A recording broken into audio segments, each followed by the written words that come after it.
मना वीट मानू नको बोलण्याचा, पुढे मागुता राम जोडेल कैचा. सुखाची घडी लोटता सुख आहे, पुढे सर्व जाईल काही न राहे.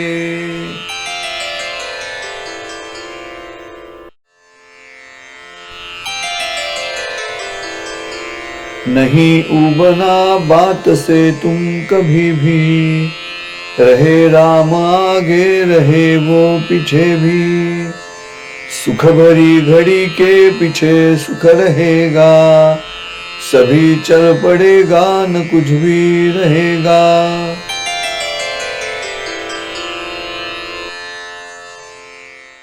नमस्कार, विश्व शांति दर्शन चैनल पर आप सभी का हार्दिक स्वागत है. MIT वर्ल्ड पीस यूनिवर्सिटी के संस्थापक अध्यक्ष विश्वधर्मी प्राध्यापक डॉक्टर विश्वनाथ कराड की संकल्पना से ये चैनल शुरू हुआ है.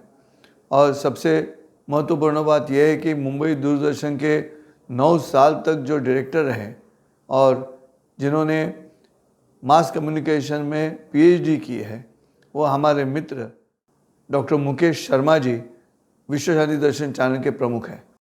उनके माध्यम से पिछले 9 महीने में 1000 एपिसोड हमने अपलोड किए हैं. अलग अलग कार्यक्रम हम आपके सामने प्रस्तुत करते हैं, जिसमें सकारात्मक विचार आपके सामने पेश किए जाते हैं.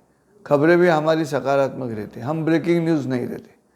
और अलग अलग विषयों पे हम अलग अलग कार्यक्रम आपके सामने प्रस्तुत कर रहे हैं. उसमें से एक कार्यक्रम है मन के श्लोक. महाराष्ट्र के महान संत श्री रामदास जी ने लिखे हुए मनाचे श्लोक, इस श्लोक संग्रह का हिंदी रूपांतर आपके सामने हम पेश कर रहे हैं. और वो रूपांतर मैं कर रहा हूँ और आपके सामने एक एक श्लोक लेके हर एक एपिसोड में मैं निरूपण भी कर रहा हूँ. 24 एपिसोड आज तक हुए हैं. आज का एपिसोड है 25वां. समर्थ रामदास जी ने 25वें श्लोक में क्या कहा है, आइए सुनते हैं. समर्थ रामदास जी ये कह रहे हैं, नहीं उबना बात से तुम कभी भी, नहीं उबना बात से तुम कभी भी, रहे राम आगे रहे वो पीछे भी. सुख भरी घड़ी के पीछे सुख रहेगा, सुख भरी घड़ी के पीछे सुख रहेगा. सभी चल पड़ेगा न कुछ भी रहेगा, सभी चल पड़ेगा न कुछ भी रहेगा. पहले चरण में कह रहे हैं कि नहीं उबना बात से तुम कभी भी. क्या मतलब है इसका? जो संवाद है वो संवाद को आप सुन लो, शांति से सुन लो. भले उस संवाद में आपकी स्तुति है या आप पर निंदा की गई है, लेकिन उसे सुनना है. वो जो संयम है, वो संयम श्रवण भक्ति का संयम है. नवविधा भक्ति में पहली जो भक्ति है वो श्रवण है. श्रवणम कीर्तनम विष्णु स्मरणम पाद सेवनम वंदनम अर्चनम दास्यम सख्यम आत्मनिवेदनम, ऐसे कहा है. तो ये श्रवण जो है वो अच्छा होना चाहिए. और ये श्रवण जो आप सुन रहे हो उस पर आपका अधिकार नहीं है. इसलिए समर्थ रामदास जी यहाँ पे संयम सिखा रहे हैं कि बात स्तुति की हो या निंदा की, आपको वो सुनिए है, क्योंकि स्तुति के शब्दों में भी श्री राम है और जो निंदा है उसमें भी श्री राम है.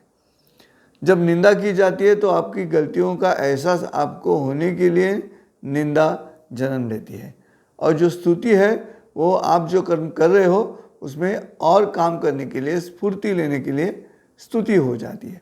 इसका मतलब निंदा के माध्यम से भी हमें फ़ायदा होता है और स्तुति के मार्ग पे भी हमें फ़ायदा होता है. और इसलिए समर्थ रामदास जी यहाँ पे जो आपको संकेत दे रहे हैं, आपको जो संदेश दे रहे हैं, वो संदेश ये है, नहीं उबना बात से तुम कभी भी, रहे राम आगे रहे वो पीछे भी.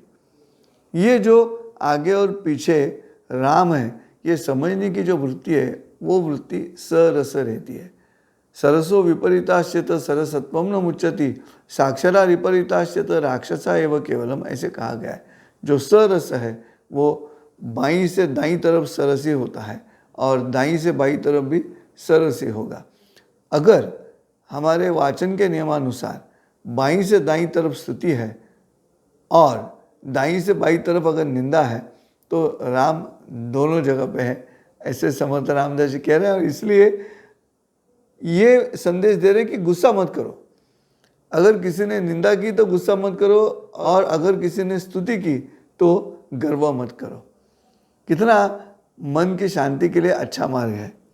आगे वो कह रहे हैं कि सुख भरी घड़ी के पीछे सुख रहेगा। और इससे क्या होगा? सुख के पीछे सुख रहेगा।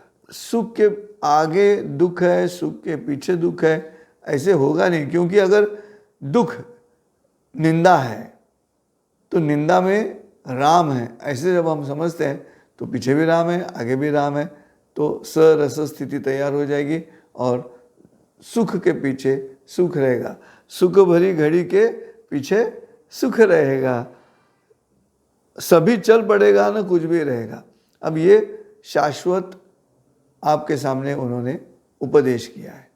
समर्थ रामदास जी कह रहे हैं कि ये सब होगा, लेकिन सभी चल पड़ेगा ना कुछ भी रहेगा। इसका मतलब यह है समय रुकने वाला नहीं है, समय आगे चला जाएगा। भले समय स्तुति का हो या समय निंदा का हो, वो तो आगे चलने वाला है। जब हम कहते हैं कि मैं गंगा नदी के किनारे गया और मैंने पाँव धोए, और जब मैं ये कहता हूँ कि गंगा नदी में मैंने गंगा के पानी से पाँव धोए हैं, वो वाक्य खत्म होने के पहले जिस पानी ने आपके पाँव धोए हैं वो पानी तो निकल चुका है, वो तो रुका नहीं है वहाँ पर। आप जो कह रहे हैं उस समय जो पानी आपके पाँव पर है वो अलग पानी है। समय ऐसा ही चलता है, समय बहता रहता है। चौथा चरण जो है वो हमें वास्तव सिखा रहा है, वो हमें वर्तमान सिखा रहा है। वो हमें कह रहा है कि शांत रहो। सुख भरी घड़ी के पीछे सुख आने के बावजूद भी आप शांत रहो, क्योंकि वो भी आगे जाने वाला है। एक आदमी गया साधु के पास और उसने साधु से कहा कि एक वाक्य ऐसा कहो जो मुझे सुख में भी काम आएगा और दुख में भी काम आएगा। तब उस साधु ने यही कहा था। वो साधु ने कहा था, वो वाक्य है, ये भी दिन जाएंगे। अभी ये भी दिन जाएंगे मतलब क्या है? अगर इस क्षण तुम्हारे जीवन में सुख है तो ये भी दिन जाएंगे, और अगर दुख है तो वो भी दिन जाएंगे। इस समय के साथ हमें बहना है और प्रसन्न रहना है, हमें स्थित प्रज्ञ रहना है। और इसलिए इस श्लोक में समर्थ रामदास जी जब श्रवण की बात करते हैं, सुनने की बात करते हैं, कोई आपके सामने बात कर रहा है, उस बात में राम है क्या ये देखना है। और वो इसलिए देखना है कि मन को शांति रहेगी, आपका मन स्वस्थ चित्त रहेगा। फिर एक बार वो श्लोक मैं आपके सामने प्रस्तुत करता हूँ, ध्यान से सुनिएगा। नहीं ऊबना बात से तुम कभी भी, रहे राम आगे रहे वो पीछे भी। सुख भरी घड़ी के पीछे सुख रहेगा, सभी चल पड़ेगा न कुछ भी रहेगा। चलो, सभी चल पड़ेगा न कुछ भी रहेगा। इसी चरण पे हम आज रुकते हैं इस 25वें श्लोक में। मिलते हैं अगले एपिसोड में। विश्व शांति दर्शन चैनल पर सब्सक्राइब कीजिएगा, शेयर कीजिएगा और मन को दृढ़ करने के लिए ये मालिका सुनते रहिएगा। मालिका का नाम है मन के श्लोक। मिलते हैं अगले एपिसोड में, तब तक के लिए नमस्कार।